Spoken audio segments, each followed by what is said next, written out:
ایک اور حدیث، ایک صاحب وفات کا وقت بیٹوں کو جمع کیا، جمع کرنے کے بعد یہ حدیث پڑھ رہا ہوں آپ کے سامنے، یہ بتاؤ کہ میں تمہارے لیے کیسا رہا؟ کہتا آپ ہمارے لیے بہت اچھے باپ ہونے کی حیثیت سے آپ بہت اچھے تھے۔ سب نے جو یک جمع ہو کر کہہ دیا۔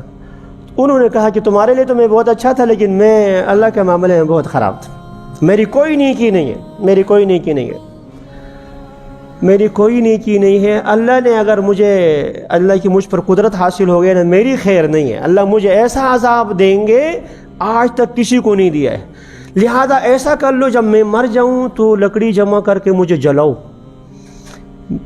جو راکھ بن جائے اس کو پیس لو، اس کو پھر جو تیز آندھی والے دن ہوا میں بکھیر دو، کوئی مٹی میں، کوئی ہوا میں، کوئی پانی میں، کیونکہ اگر اللہ نے مجھے سامنے کھڑا کر دیا نا، میری خیر نہیں ہو۔ اپنے طور پر اس کے ذہن ہے بیچارے کا، فوت ہو گیا۔ یہ رسول اکرم صلی اللہ علیہ وسلم کی حدیث پڑھ رہا ہوں، فوت ہو گیا۔ فوت ہونے کے بعد جو ہے تو اللہ کے لیے کیا ہے، سب آنن فانن سب جب ہو گیا سامنے، اللہ کے سامنے حاضر ہے۔ اللہ نے اس سے پوچھا، رسول اکرم صلی اللہ علیہ وسلم فرما رہے تم نے یہ کیوں کیا؟ یہ جو کہا تھا بیٹوں کو کہ ہوا میں جلاؤ، فلاں کرو، راکھ کر دو، یہ کیوں کیا؟ اب وہ کیا کہہ سکتا ہے بیچارہ اللہ کے سامنے کہا، یا اللہ تیرا خوف تھا، تیرا خوف، ڈر کے مارے ایسا کیا۔ اللہ نے فرمایا کہ تم سچ کہتے ہو میرے خوف سے، جاؤ میں نے تجھے معاف کر دیا۔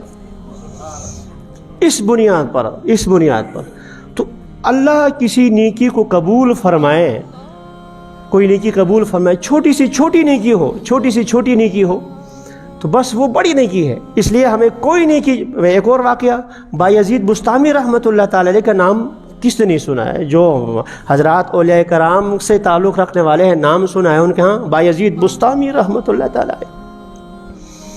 وفات کے بعد کسی نے خواب دیکھا، خواب دلیل نہیں ہے شرعی طور پر لیکن مبشرات میں سے ہے، اور حدیث کی تائید حاصل ہو تو اس میں منع بھی نہیں ہے۔ پوچھا خواب دیکھنے والے نے، حضرت کیا معاملہ رہا؟ کہا کہ میں، چونکہ وقت مختصر ہے اس لیے قصے کو مختصر کر رہا ہوں۔ اللہ کا بہت کرم ہو گیا، بہت اللہ کا فضل ہے۔ کہا کہ بایزید بسطامی رحمۃ اللہ تعالی کے ہاتھ پر تو پتہ نہیں کتنے لوگوں نے بیعت کی، کتنے لوگ جو مسلمان ہوئے، کتنے توبہ طائب ہوئے، کہ آپ کا واعظ و نصیحت، آپ کا درس و تدریس، تو آپ اس وجہ سے اللہ نے مغفرت فرما لی۔ جو آپ واعظ فرما رہے تھے، نصیحت فرماتے تھے، یہ کچھ بھی نہیں ہوا۔ پھر کس بنیاد پر جو ہے، مختصر واقعہ فرمایا کہ اللہ تعالیٰ نے مجھ سے پوچھا کیا لے کر آئے ہو؟ میں نے سوچا کہ کیا کوئی نیکی میں بتا سکتا ہوں، تو کوئی نیکی ایسی نہیں تھی کہ میں اللہ کے سامنے اس کو پیش کر سکوں، لیکن توحید تو بہرحال اللہ کا شکر ہے، میں توحید کا قائل تھا، میں توحید لے کر آیا ہوں۔ اللہ نے فرمایا کہ وہ دودھ والی رات یاد نہیں ہے؟ دودھ والی رات، وہ ہوا یہ تھا، ایک دفعہ جو ہے رات پیٹ میں درد ہوا، صبح میں نے بیوی سے کہا پیٹ میں درد ہوا، یہ کہا کہ وہ کیسے؟ کہا رات کو دودھ پیا تھا، شاید اس وجہ سے ایسا ہوا ہے۔ تو اللہ فرماتے ہیں کہ پیٹ میں درد، دودھ کی کیا مجال ہے، وہ تو میرا حکم تھا اور تم اس کی طرف نسبت کرتے ہو۔ اب میرے پاؤں کے نیچے سے زمین نکل گئی ہے، وہ توحید بھی ختم، تو پیچھے کیا رہ گیا؟ اللہ نے فرمایا کہ تجھ پر کوئی ظلم نہیں ہوگا، جاؤ تمہاری ایک نیکی میرے پاس ہے۔ وہ آپ کو یاد ہے، ایک ٹھنڈی رات تھی، سردی والی، وہ آپ کے کمرے کے باہر بلی کا چھوٹا سا بچہ ٹھٹھر رہا تھا سردی سے، آپ نے بوری کا ٹاٹ اس کے اوپر ڈال دیا تھا، اس بلی کے بچے نے نیچے سے آپ کے لیے دعا کی تھی، میں نے قبول کی، جاؤ مغفرت کر دی۔ کون پوچھ سکتا ہے اللہ سے؟ اللہ سے کوئی پوچھ سکتا ہے؟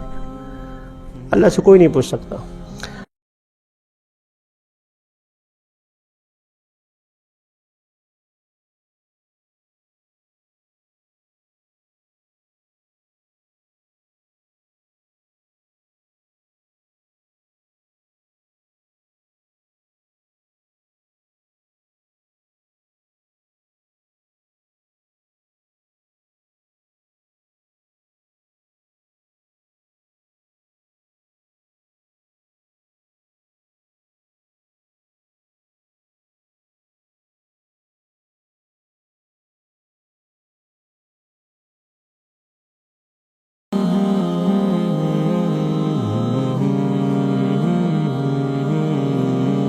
اللہ